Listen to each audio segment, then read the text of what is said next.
So wow, it was only a couple days ago in which I talked about Michigan, in which people are having their homes stolen from them and sold far under the market value, and the state keeps all the proceeds, all because they didn't pay their property taxes in full. The one example I used was the man who owed about $8.41 and had his home seized, and then his home was sold, and his life was effectively left in ruins, all because he didn't give the state their cut, and some bureaucrat couldn't buy McDonald's that day, I guess. It's just ridiculous. But now we have Massachusetts, unsurprisingly, going down a similar insane path in regards to vaping.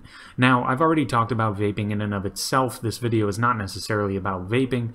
It's more about the new legislation being considered in Massachusetts, in which if you are found with an illegal vape, the police are granted with the power to not only seize that vape, but also seize the, quote, receptacle in which it is found, up to and including a vehicle, a boat, or an airplane.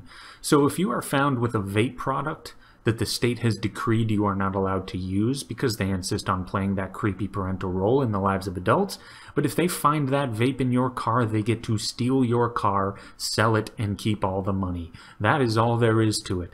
Now, in the context of this ridiculous law, I can understand the seizure of the actual vaping device. It's still ridiculous, but at least it makes sense in this senseless context. But to give yourself the right to steal their car, what the hell does the car have to do with anything in this situation? It has nothing to do with it.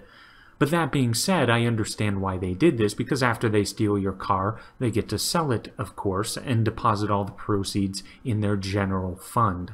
I think I see how this works now. Pass a ridiculous, ill-founded law, and to make it even more of a fun time for the government, also stipulate that if anyone is found not adhering to this law, let's take their car away from them. It is always a good idea to judge what the government does based off of what the reaction of normal private citizens would be. Now, what do I mean? I mean this. Imagine a kid who lives down your block. Actually, no, not a kid, an adult. An adult lives down your block and you see them vaping a Juul or some device.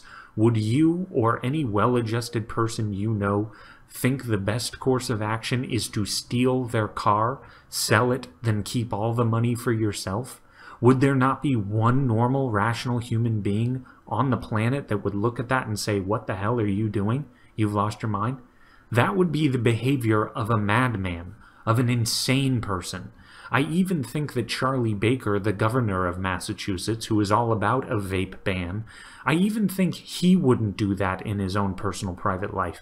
But when it comes to his job within the government, and government in and of itself, the most asinine, demented behavior is not only tolerated, it is expressly encouraged and actually outright demanded in the name of public service, public health, or protecting the kids.